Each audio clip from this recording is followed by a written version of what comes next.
Welcome back.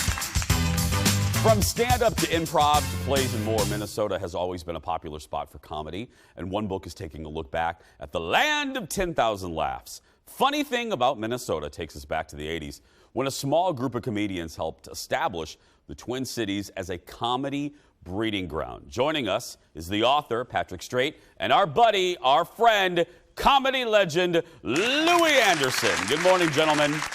Good morning. Thank you so much. Hi, buddy. Patrick, I'm going to start with you. Where was the grain of salt? Where was the grain to do this project? What made you want to investigate this?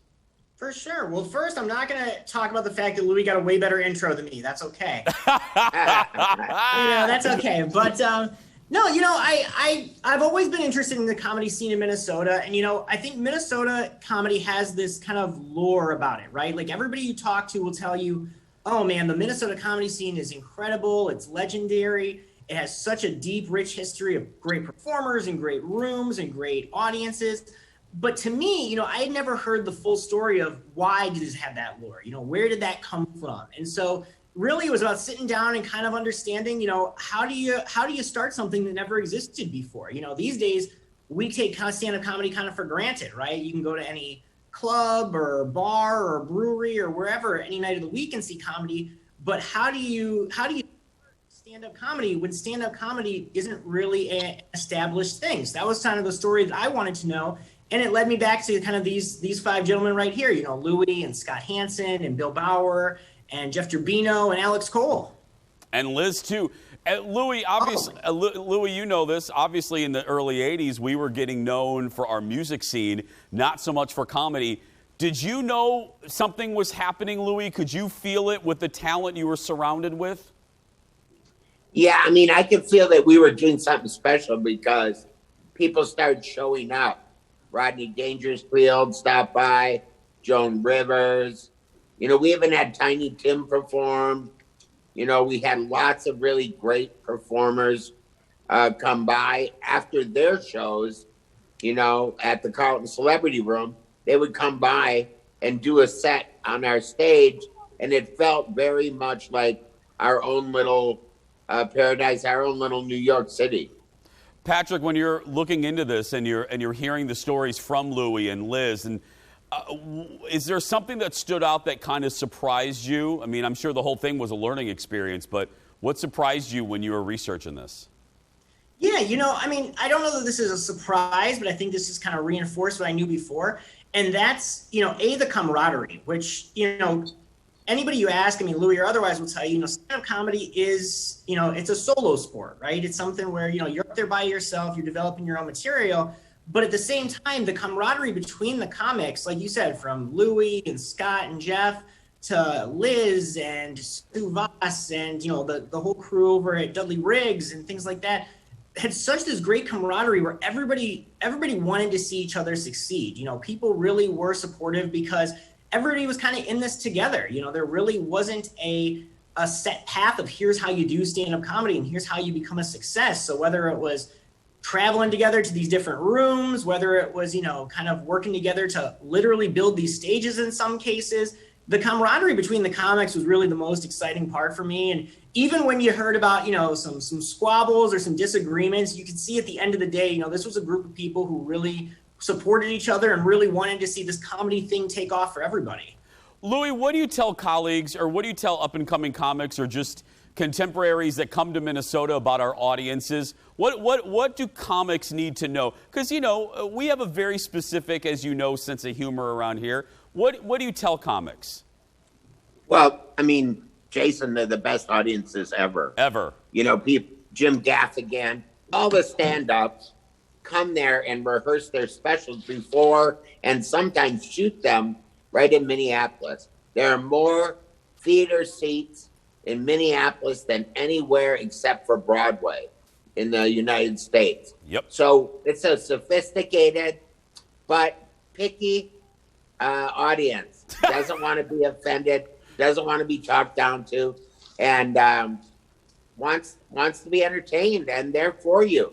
They're with you, they're for you until you cross the line. And Patrick, I'll give the last question to you.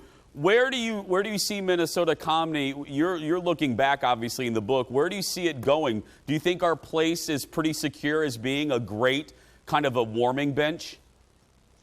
Oh, yeah. I mean, I wouldn't even say it's a warming bench. I mean, I think Minnesota's become a comedy destination. You know, Yeah. I think when you read the book and, you know, you talk to Louie and some of the originals out here, you know, it used to be you had to go to LA or you had to go to New York if you really wanted to strike it big. These days, you know, comics are coming to Minnesota because of a lot of the stuff that Louie just said. You know, we have great venues and great audiences, and we have this reputation for being really good writers and for putting on shows and for, you know, giving comics the opportunity to really grow and experiment and try things. And I think you're just going to see more and more of that. You know, the book really, I think, kind of explains how we got to that point. But, you know, the place we're at stand-up comedy-wise in Minnesota now, I think we're just going to keep growing and growing until, you know, we continue to kind of be one of those hubs like in New York or in LA or Chicago or anywhere else. The rest of our hour is dedicated to celebrating Minnesota comedy, so Patrick and Louie are sticking around. After the break, find out how you can see Louie this weekend. That and more when we come back. Back after this.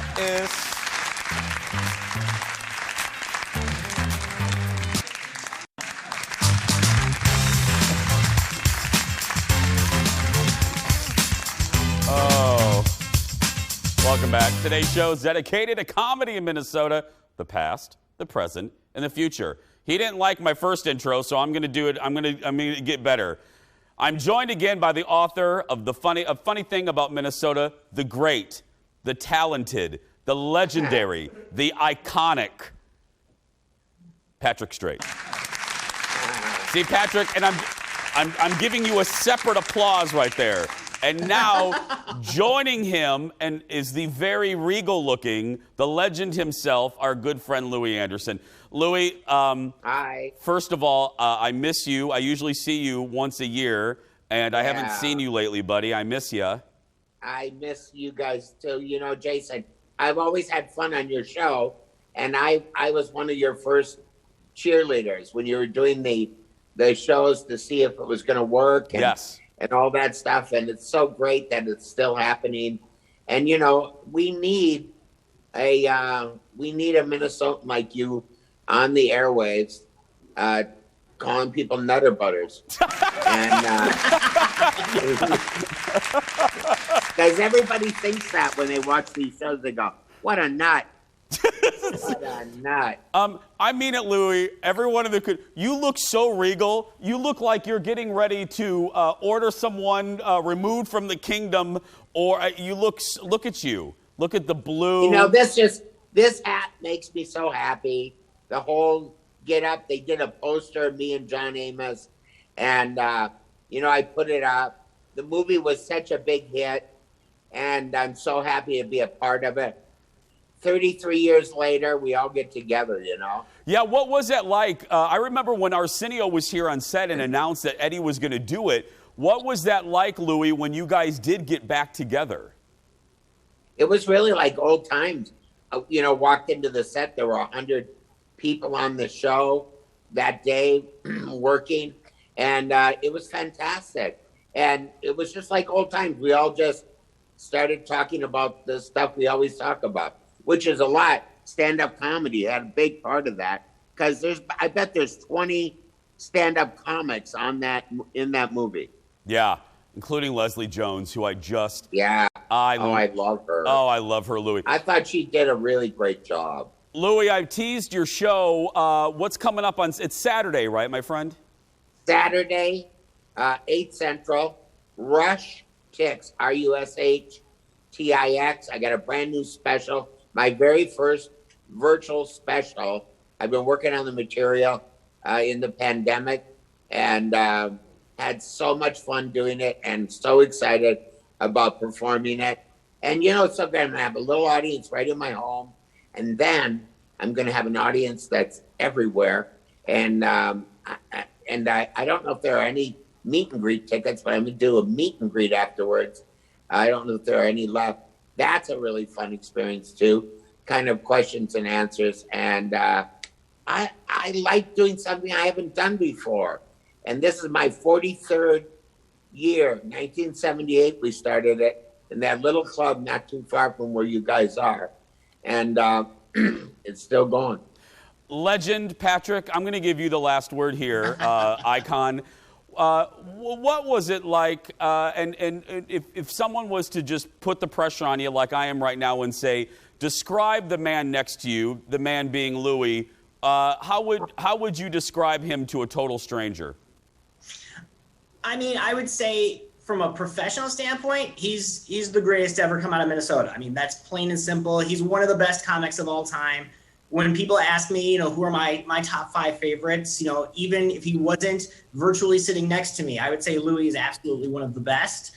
And from a personal level, I mean, I've said this to him, but I guess I'll say it to the Jason audience. You know, Louie is one of the kindest, most selfless people I've ever had the opportunity to meet. You know, whether it was professionally or personally. You know, putting this book together, he was so giving and so open with, you know, his experiences and his history. And, you know, he didn't have to do that, quite frankly, you know. I mean, look at the hat, look at the background. The man, I need him. And, no, I mean, Louie, honestly, and not just Louie, but the whole gang, you know, Scott, Jeff, and everybody was so incredible. And, you know, I'm incredibly proud to be a part of this and have played at least a tiny sliver of a role in this history that these guys created. Well, more than that, though, Jason, Patrick really made this happen. Yeah. He went and saw everybody, talked to everybody. Now we're in the Historical Society. It's great Minnesota history, and I'm very proud to be a part of it. Well, I will end following Patrick's words and piggybacking, not saying it as eloquently as his. There's a reason Louie Anderson's face is the first face you see when you enter our studio. He's everything Patrick said plus 4. I love you, buddy. The legend himself, Patrick, and the icon himself, Louie. Gentlemen, thank you so much. Thank you so much, Jason.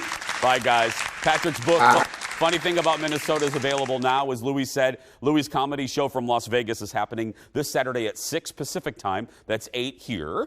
For tickets, go to, as Louie said, rushtix.com. Miss Shannon, when we come back. Back in a moment.